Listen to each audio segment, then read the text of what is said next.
جیسے ہی صبح عاشور ہوئی جناب عباس آئے کہا مولا اجازت ہے میں جنگ کے لیے جانا چاہتا ہوں۔ مولا حسین نے کہا عباس آپ میری فوج کے سپہ سالار ہیں، آپ میرے لشکر کے سپہ سالار ہیں، آپ جائیں گے تو فوج کو کون چلائے گا؟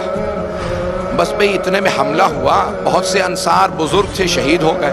کہا مولا یہ بزرگ حبیب جیسوں کے لاشیں آ رہے ہیں، مولا مجھے اجازت دیجئے۔ کہ نہیں عباس آپ میری فوج کے سپہ سالار ہیں۔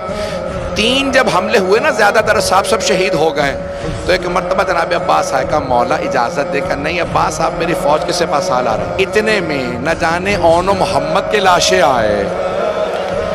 جناب قاسم کا اب جناب عباس سے رہا نہیں گیا، کہا مولا جنہیں گودوں میں پالا تھا اب تو وہ بھی مارے جا رہے ہیں، مولا مجھے اجازت دیجئے۔ کہا نہیں عباس آپ میری فوج کے سپہ سالار۔ کہا مولا وہ فوج کہاں ہے جس کا میں سپہ سالار ہوں؟ جیسے یہ خیمہ نصب ہے نا، خیمے کے باہر کھڑے تھے جناب عباس، تلوار سے ٹیک لگا کے کھڑے تھے، اچانک خیمے کے اندر سے آواز آئی۔ وہ والا خیمہ تھا جہاں مشکیزیں پانی کے بھر بھر کے رکھے جاتے تھے۔ جناب عباس نے آواز سنی کہ کچھ بچے مشکیزیں ہلا ہلا کے دیکھ رہے ہیں، شاید پانی رہ گیا ہو۔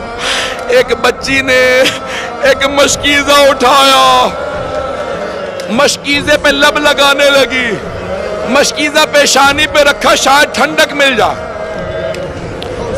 جناب عباس خیمے میں گئے، کہا بی بی کیا بات ہے؟ کہا چچا مجھے پیاس بہت زیادہ لگی۔ کہا بی بی مشکیزہ لیجئے میرے ساتھ آئیے، اپنے بابا سے کہیں مجھے پانی لانے کی اجازت دے دیں۔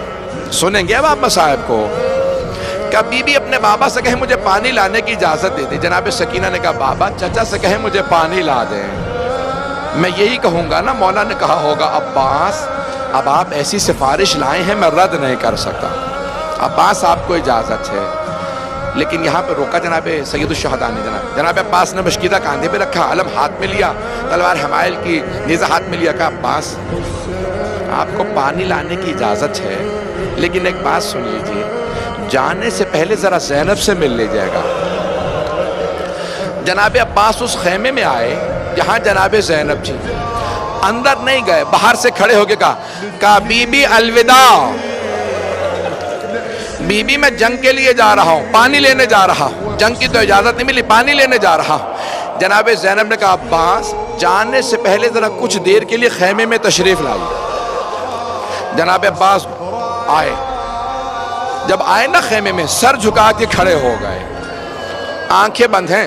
جناب عباس بہت قد آور تھے، جناب زینب نے دونوں باہیں جناب عباس کے گلے میں ڈالی، گلے میں باہیں ڈال کے ایک جملہ کہا عباس ذرا میری طرف دیکھنا۔ جناب عباس کے آنسو بہنے لگے، بہت غیور تھے۔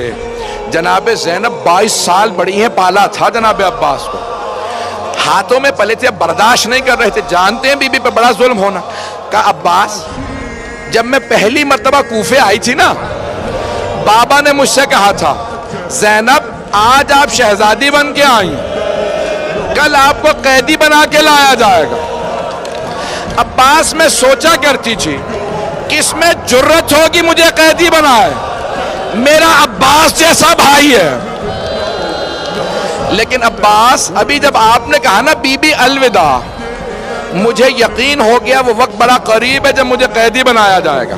اجرکم اللہ۔ بس بے اب جناب عباس کی غیرت برداشت نہیں کرے، آنسو بہ رہے ہیں، خیمے سے باہر آئے، کہا بی بی مجھے معاف کر دیں۔ ایک بہت بڑے واعظ ہیں، وہ ایک جملہ کہتے ہیں کہ جب جناب عباس خیمے سے باہر نکلے، جناب زینب نے ساری بیویوں کو جمع کیا۔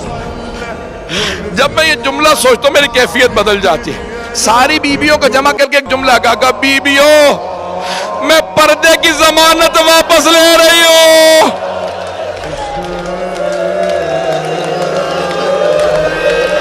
میرا عباس چلا گیا، اب پردوں کی کوئی ضمانت نہیں۔ بس بھئی شاید میں پوری شہادت نہ پڑھ سکوں، روک کے 2 جملے کہوں آپ سے، آخری جملوں سے پہلے ذرا 2-4 منٹ کی زحمت دوں گا، بس میں نے تمام کیا۔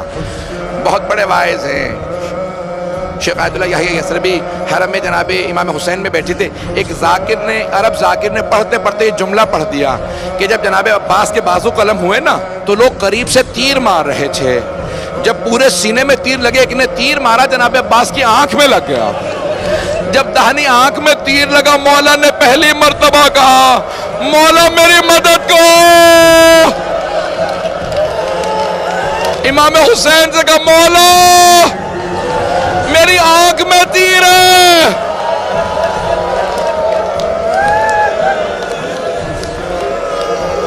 شیخ یحییٰ یثربی بے ہوش ہو کے گر گئے. جب ہوش میں آئے نا کل رب العالمین ذاکر کو کہا آئندہ یہ روایت نہ پڑھنا، پتہ نہیں روایت صحیح ہے نہیں ہے. خود ہی کہتے ہیں میں جناب عباس کے حرم میں گیا، زری پہ کھڑا ہو کے بہت رویا، کہا مولا مجھے معاف کر دیں، میں نے آپ کے وائس ذاکر کو روک دیا، آئندہ وہ روایت نہ پڑھے. گھر گئے. کہتے ہیں میں جب سویا خواب میں دیکھا جناب عباس آئے.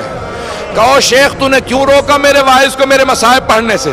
کہا مولا مجھے معاف کر دیں، مجھے پتہ نہیں تھا تیر لگا تھا یا نہیں.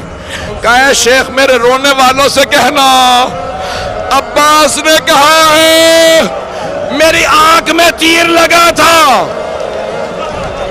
میرے رونے والوں سے کہنا جب آنکھ میں تیر لگے تو ہاتھ سے نکالا جاتا، جس کے بازو نہ ہو اس کی آنکھ میں تیر لگے وہ کیسے تیر نکالے گا؟ مولا کہتے ہیں جب تیر لگا میں نے سر جھٹکا، میں نے بہت سر جھٹکا، تیر نہیں نکلا. میں نے سر جھکایا، گھٹنوں سے تیر کو پکڑا. جب میں نے تیر کھینچا میری آنکھ میں تکلیف محسوس ہوئی. میں نے پہلی مرتبہ کہا بھیا میری مدد کو.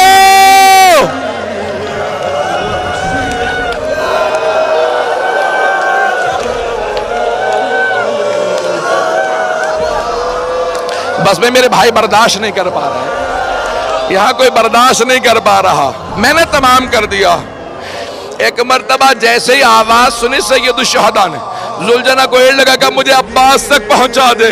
ایک مقام پہ زلجنا رکا، بس زیارت برآمد ہونے والی ہے. جناب سید الشہداء اترے، دیکھا زمین پہ بازو پڑا ہے، اٹھا کے سینے سے لگایا کہ یہ میرے عباس کا بازو ہے. پھر دوسرا بازو اٹھایا، آگے بڑھے. ایک مرتبہ جناب عباس کا سر اٹھا کے اپنے زانوں پہ رکھا. جناب عباس نے آخری جملہ کہا کہ مولا میری ماں نے مجھے بتایا تھا جب میں اس دنیا میں آیا میں نے سب سے پہلے آپ کی زیارت کی تھی. مولا میں دنیا سے جاتے میں آپ کی زیارت کرنا چاہتا ہوں، لیکن مولا میری ایک آنکھ میں تیر لگا ہے، دوسری میں خون بھرا ہے. مولا آپ اپنی ابا کے دامن سے میری آنکھ سے خون صاف کر دیں، میں آپ کی زیارت کر لوں. جیسے ہی مولا حسین نے ابا کا دامن اٹھایا، خون صاف کرنا شروع کیا. جناب عباس نے کہا مولا میری ماں نے کہا تھا کبھی حسن و حسین سے کام نہ کہنا. مولا میری ماں سے کہیے گا میں آپ کو کبھی زحمت نہ دیتا. اگر میرے ہاتھ سلامت ہوتے، میرے بازو نہیں تھے،